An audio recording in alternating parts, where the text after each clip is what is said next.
الرجیم بسم اللہ الرحمن الرحیم ان هذه امتکم امة واحدہ وانا ربکم فاعبدون صدق اللہ العلی العظیم رب اشرح لی صدری ویسر لی امری واحلل عقدۃ من لسانی یفقہوا قولی۔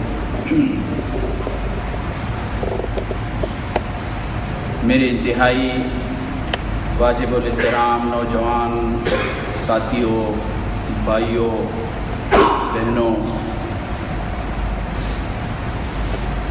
یقیناً ہمارا ایک تعلق ہے اور وہ تعلق ہمارا دین اسلام کی بنیاد پر ہے۔ اللہ سے دعا ہے کہ ہمارا یہ تعلق جس دنیا میں قائم ہوا ہے کلمے کی بنیاد پر، یہی تعلق کی بنیاد پر اللہ تعالی ہم سب کو جنت میں بھی ایک ساتھ رکھے۔ میرے دوستوں اور بھائیوں، یقیناً ایک موضوع دیا گیا ہے اور یقیناً علمیہ بھی ہے، سوچ کا مقام بھی ہے کہ اللہ تعالیٰ نے ہم سب کو، مسلمانوں کو، یہ بات رکھی ہے کہ آپ حقیقت میں ایک ہی امت ہو۔ یہی امت کا تعلق تو ہے کہ ہمارا بیچ میں دنیائی کوئی تعلق تو نہیں ہے، لیکن پھر بھی ایک تعلق ہے۔ تو فرمایا حقیقت میں تم ایک امت ہی ہو اور میں تمہارا رب ہوں، اور تمہیں چاہیے کہ تم میری ہی بندگی کرو، عبادت کرو۔ اس سے پہلے کہ میں اس طرف آ جاؤں کہ ہماری عبادتیں بے اثر کیوں ہے، آئیے ہم اپنی عبادات پر تھوڑا ایک نظر رکھتے ہیں۔ عبادت کا لفظ عربی میں 3 معنوں میں یا مفہوم میں استعمال ہوتا جاتا ہے۔ پہلی معنی میں یہ پوجا اور پرستش کو کہا جاتا ہے، دوسری معنی میں یہ مطیع اور فرمان برداری کو کہا جاتا ہے، اطاعت اور تابعداری کو کہا جاتا ہے، تیسری معنی میں یہ بندہ اور غلام یعنی نوکر بن کے رہو۔ اور یہ ہم اچھی طرح جانتے ہیں کہ نوکر کس چیز کو کہتے ہیں۔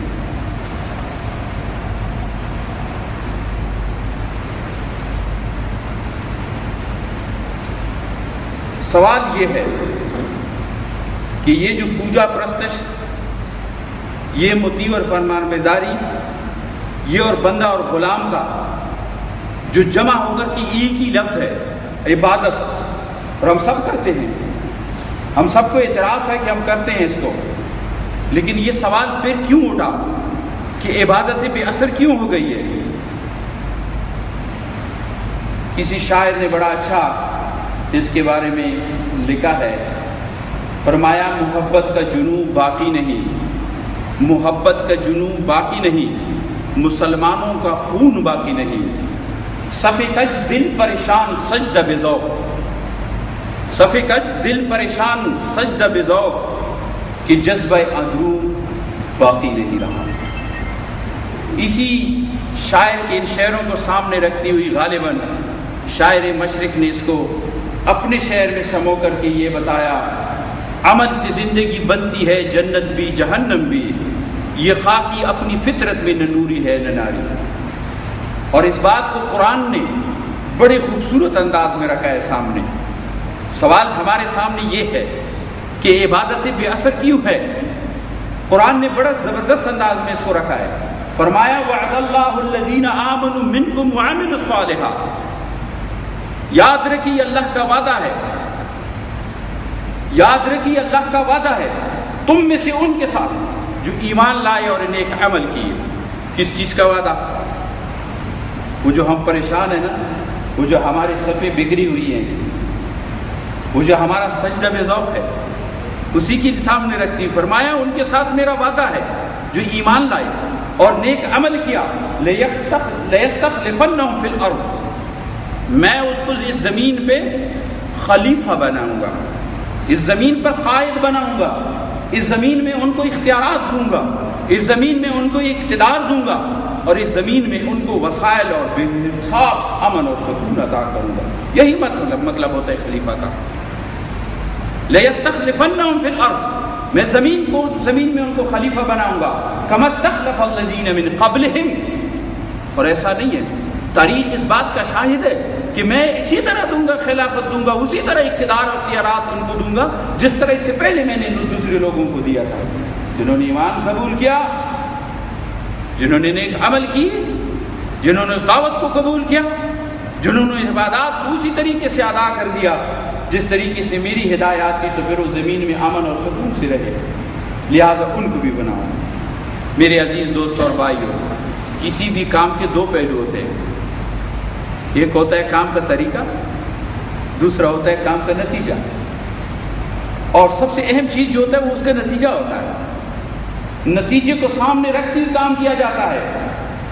کویت میں آئے، کام مکمل ہوا، لیکن اس کو مکمل نہیں ہوا جب تک آپ اس فائدے کے لیے جس سوچ کے تحت آئے اس سوچ کو مکمل نہ کر دیں. اور اگر مکمل نہ ہوا، اللہ نہ کرے سب کا اللہ مکمل کرے، اگر نہ ہوا تو پھر ہم کیا فتویٰ جاری کرتے ہیں؟ ایسا ہی گیا اور ایسا ہی آیا.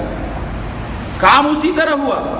آپ کمپنی میں جاتے ہیں، صبح سے لے کر شام تک جاتے ہیں، وہاں انٹری سے کام نہیں ہوتا ہے، دستخط سے کام مکمل نہیں ہوتا ہے، کارڈ پنچ سے کام مکمل نہیں ہوتا ہے، سر کہنے سے کام مکمل نہیں ہوتا ہے. جو کام دیا جائے اور اس کام کو اسی طریقے سے ادا کیا جائے، جو نتیجہ مطلوب ہے وہ نتیجہ ظاہر ہو جائے اور پریکٹیکل آپ کر کے دکھائیں، تب جا کے آپ یکم تاریخ کو امید رکھتے ہیں کہ اس تنخواہ مجھے ملے گی. آئیے تھوڑا سا نظر ڈال لیتے ہیں، دیکھتے ہیں کہ یہ جو عبادات ہے، حقیقت یہ ہے کہ دین اسلام کی جتنی عبادات ہیں وہ صرف ایک کام نہیں کرتے کہ بندے کو رب سے ملاتا ہے، بلکہ وہی عبادات، تمام عبادات اگر آپ اس پر نظر ڈالیں گے تو ایک طرف رب کی پہچان کراتے ہیں بندے کو، دوسری طرف اسی بندے کو اخلاقی اور معاشرتی زندگی کی تربیت فراہم کرتا ہے. اخلاقی اور معاشرتی زندگی کی تربیت فراہم کرتا ہے.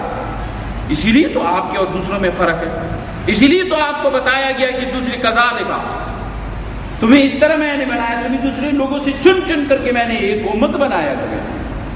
اسی طریقے سے تو آپ دیکھ رہے کہ ہندو سے بھی نکل جاتے ہیں، یہودیوں سے بھی آتے ہیں، کرسچن سے بھی آتے ہیں، سب آتے ہیں، لیکن یہاں آ کر کے وہ ایک ہو جاتے ہیں. وہ کیا چیز ان کو ایک بناتا ہے؟ وہی پہلا قدم جو کلمہ ہے، جو آپ پڑھتے ہیں، لا الہ الا اللہ محمد رسول اللہ.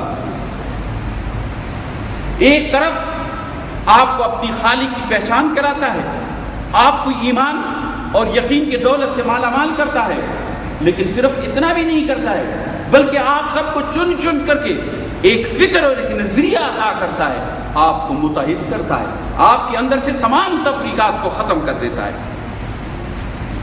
سوال تو آپ کا ایک ہے، میں ساتھ ساتھ آپ کے سامنے بھی سوال رکھوں گا، اور اسی سوال میں انشاءاللہ آپ کو ہر سوال میں جواب ملے گا کہ عبادت ہماری بے اثر کیوں ہے. اب ذرا بتائیے، کلمہ پڑھنے کے بعد کتنی تفریقات آپ کے معاشرے سے نکل چکا ہے، کتنی تفریقات نکل چکے ہیں. کیا آپ کے اندر نسب اور نسل کا تفریقات ابھی تک نہیں ہے؟ کیا آپ مذہب کے اندر تفرقات میں مبتلا ہو گئے ہیں؟ ایک کلمے نے تو آپ کو ایک جھنڈے کے نیچے بلایا تھا، آپ کو ایک فکر دیا تھا، ایک نظریہ تھا، آپ کے اندر سے کالے اور گورے کو ختم کر دیا تھا. مشرق سے نکل کے وہ مغرب والے کا بھائی بنا، جنوب سے نکل کر کے وہ جب شمال میں پہنچا تو اپنی جائیدادوں کو آدھا آدھا کر کے اس کو دے دیا کہ آپ میرے بھائی ہیں. وہ کیا چیز تھی؟ وہ یہی وہ کلمہ تھا. آپ جائیے، آگے جائیے. دوسرا قدم آپ کو نماز کے لیے بلایا جاتا ہے. یہاں آپ نے اعلان کر دیا ایک فکر اور ایک نظریہ سوچ کے تحت دیا. اب عملی تربیت آپ سے کراتا ہے. آپ کو بلایا جاتا ہے مسجد میں, آپ مسجد میں کھڑے ہو جاتے ہیں, آپ ایک صف بچھا دیتے ہیں, ایک صف میں کھڑے ہو جاتے ہیں, چھوٹا بڑا کالا گورا سب ایک صف میں کھڑے ہو جاتے ہیں. یہ کیا تربیت دیتا ہے؟ یہ آپ کو نظم ضبط کی تربیت کراتا ہے, آپ کو متحد اور اتحاد کی تربیت فراہم کرتا ہے. سب سے بڑھ کر کے پھر آپ کو ایک امام کی پیچھے اس کی اطاعت کی تربیت کراتا ہے. اور ویسے خود قرآن نے کیا فرمایا؟ ان الصلاۃ تنہی عن الفحشاء والمنکر. نماز تو آپ کو فحش اور بے حیائی کے کاموں سے روکتا ہے. اسی مسجد سے باہر نکلیے. میرا دوسرا سوال ہے آپ کے سامنے. اسی معاشرے سے نکل کے اسی مسجد سے نکل جائیے, اپنے دیہاتوں میں, اپنے گاؤں میں, اپنے محلوں میں, اپنے ملکوں میں, اپنے معاشروں میں جائیے. آپ یہاں مسجد میں کسی بد کردار کو امام نہیں بناتے ہیں, آپ کسی شرابی کو نہیں بنائیں گے, کبھی بھی نہیں بنائیں گے. آپ اچھے کردار اور اچھے اخلاق والے کو آپ امام بناتے ہیں.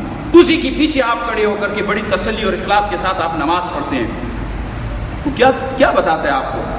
وہی عبادت آپ کو بتاتا ہے کہ جائیے اپنے معاشرے میں اپنی زمام کار اور اپنے اختیارات اور اقتدار اچھے لوگوں کے ہاتھ میں دیجیے. تب جا کے آپ کے معاشرے سے بے حیائی اور منکرات نکلے گی. جائیے.